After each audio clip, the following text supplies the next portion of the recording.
My kitchen smells so good right now. Today we're making some yummy chicken kebabs. The one and only Salt Lick just sent a little something. Let's open it up. Let's grill some chicken kebabs. A little over a pound of cubed chicken. I'm just eyeballing it here. Mix it up. Let's prep an onion.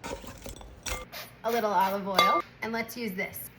Looks good. And let's add in some tomatoes. Give these a little mix to get that seasoning all over. Now I'm just building the skewer. Looks so good already. My kitchen smells so good right now. This is the perfect side. It is my healthy Greek pasta recipe, and I made this yummy dressing.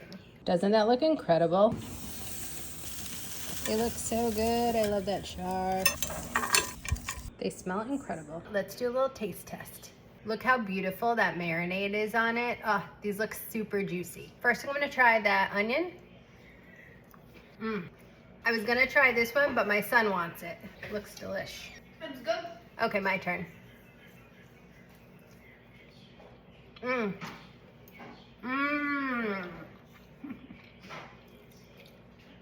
Ah.